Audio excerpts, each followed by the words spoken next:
Welcome to AP World History Modern podcast.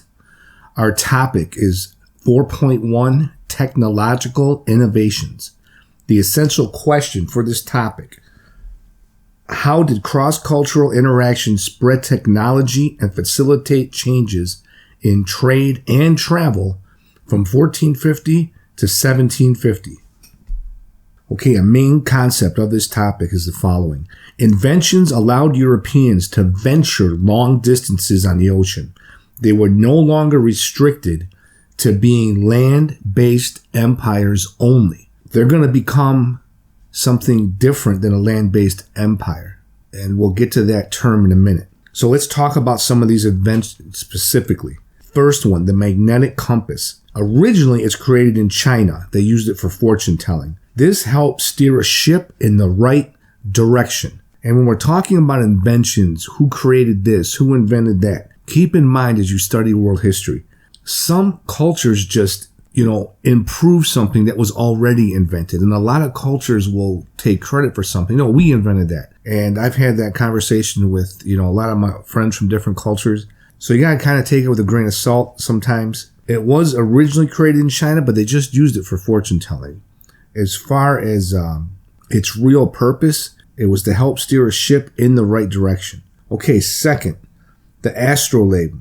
This was improved by Muslim navigator in the 12th century.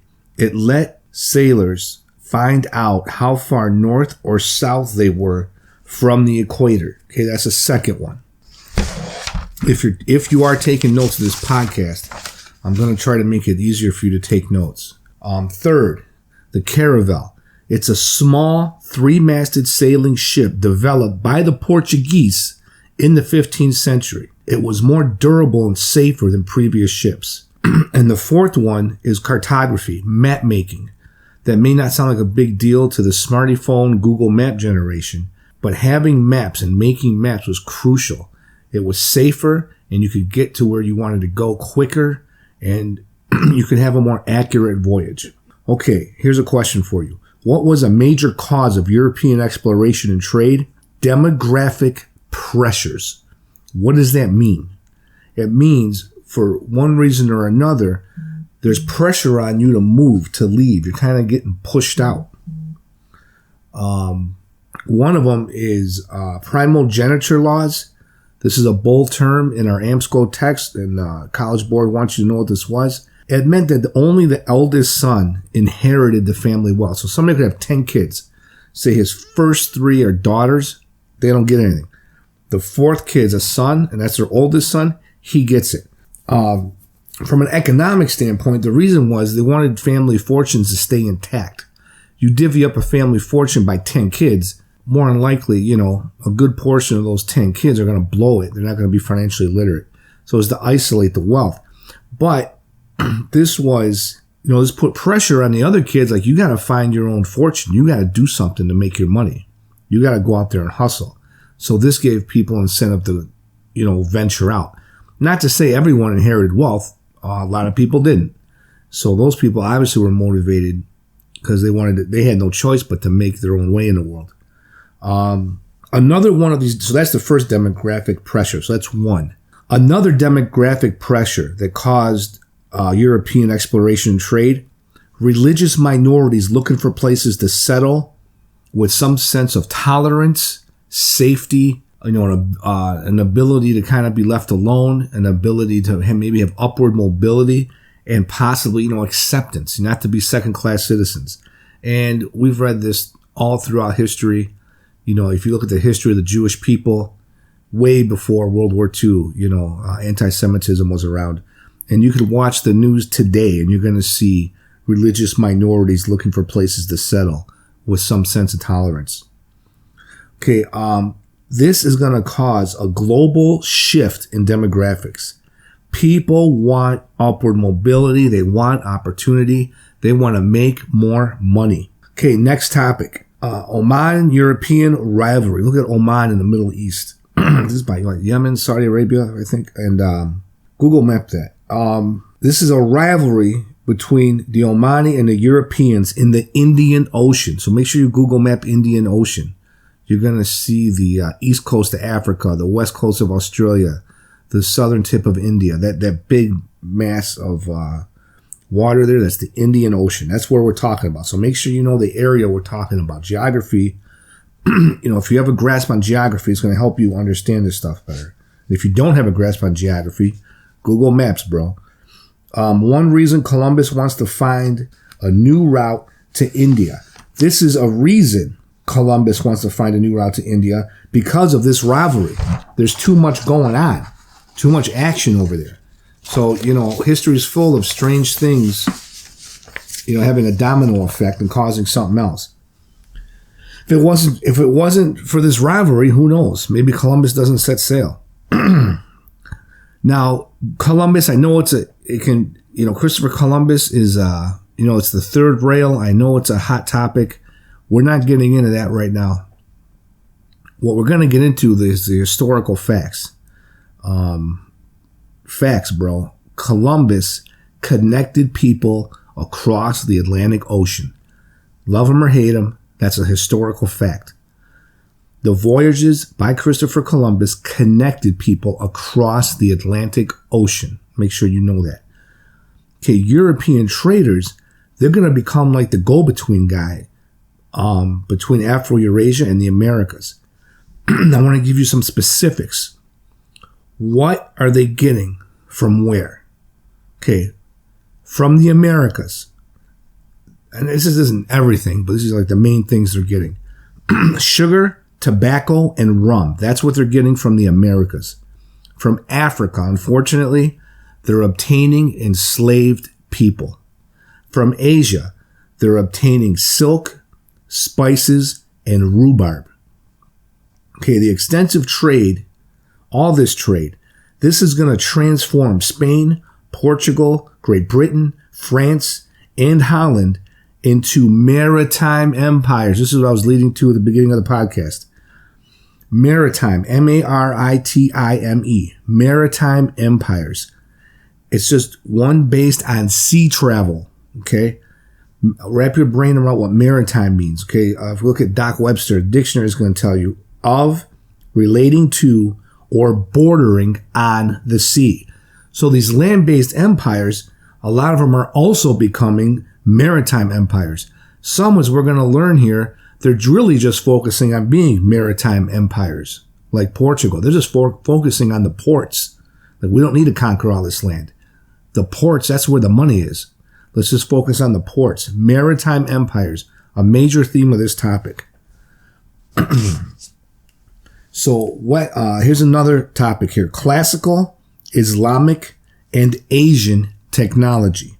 Okay, new topic. If you're taking notes, when I say new topic, do what you got to do. Circle it, underline it, organize your notes. Western European countries such as Portugal, Spain, and England were developing their naval technologies. As you can imagine, a maritime empire, guess what, bro? You better have a decent navy. Classical. They're aware of traditional sailing that went back to classical Greece. So they have some prior knowledge on sailing, right? But the new Islamic and Asian technology, this comes from them because of cross-cultural interactions resulting from trade networks. That's AP World History language all day. I'm going to say that again. New Islamic and Asian technology came to them because of cross-cultural interactions resulting from trade networks. So they're building on their prior knowledge from classical Greece. The leading European figure in this development was the Portuguese ruler, Prince Henry the Navigator. Make sure you know who he is, even though I'm going to just try to, make a point here. This guy was more sizzle than he was steak. And I'll explain why. This dude has, the name Prince Henry the Navigator. He never sailed far enough in his life to lose sight of land. And I think Columbus has a quote in one of our topics. I forgot which one. You got to, have the guts and be courageous enough to set sail where you don't see land anywhere. This dude never even went out far enough where he'd lose sight of land. He'd turn around. What he really did, he was the money guy. He's your silent partner. He financed expeditions along Africa's Atlantic coast and around the Cape of Good Hope. With his backing, Portugal explored African coastal communities and kingdoms before other European powers. So Prince Henry the Navigator, he's financing more than he's actually doing himself. Okay. Another word he's sponsoring. He's sponsoring these things. He hoped to find rumored Christian allies. He's thinking they can get a river of gold, and they cost a lot of money. And he had a couple of captains that had set out, and they went down the coast of Africa, and they're going to end up bringing back black Muslims dressed in white robes and turbans, and they're not going to have this gold that they thought they were going to have. They had like a little bit of gold dust, but no big deal. And then they seize about a dozen Africans, and they bring them back to Portugal. They weren't slaves. They were kind of like exhibits to show Prince Henry. And the new captives that they had, one was a local chief. He spoke Arabic. And the chief kind of negotiates his own release. And the terms were that if he and a boy from his family were taken back to their homeland and released, that he would provide other black slaves in exchange. So this guy rolls, on his own crew to save himself, and in turn, he sells them out. And Portuguese explorers in 1442, they're going to sail back, and they're going to return from Africa with approximately 30 slaves. Now, that's in 1442. In 10 years, thousands of slaves will have been transported by sea to Portugal and the Portuguese islands. This is another impact of these voyages in Prince Henry the Navigator. Another reason some historians say why, because this guy, his name's very misleading, because he really wasn't much of a navigator at all. After he dies, after Prince Henry the Navigator dies, the pace of progress in Portugal regarding exploration, it accelerates dramatically. So they start making money hand over fist. He dies, when does he die? I think around 14. So he's around 66 years old, I think, when he died, if I remember right. It's after he dies, and it's kind of like almost like a tribute. We're making all this money now. This thing's going great. He never lived long enough to see all of this, but really, if it wasn't for Prince Henry, sponsoring these voyages, he kind of got the ball rolling. So it's almost like posthumously he was given that title, Prince Henry the Navigator. But he really wasn't much of a navigator. And as a real quick side note, not trying to pretend I'm the smartest guy in the room. I'm not. And the AMSCO text, and a lot of textbooks, they kind of lead you to think the Cape of Good Hope is the southern tip of Africa. When you're talking about circumnavigating, or going, around Africa. That's not the southern tip of Africa. Cape of Good Hope is on like a peninsula. If you Google map it, it's right under Cape Town. But if you go to the southern tip of Africa, South Africa, it's actually Cape of Gullis is the southern tip of Africa. So I just want to point that out. It's a very common mistake. I've seen it before. Other teachers. I've seen it in other books. And I'm sure if the fine people at AMSCO listen to my podcast, they could pick out mistakes I make too. But this goes, that's how it is. But that's the southern tip of Africa, Cape of Gullis. All right. New topic. Advances in ideas. Here's one. Newton's discovery of gravitation increased knowledge of the tides. 2. Improvements in cartography, map making. 3. Astronomical charts, map of the stars. Astronomical charts, they've gone way back, like to the second millennium BCE, before the Common Era, but there's considerable improvements to that. Okay, next topic, advances in equipment.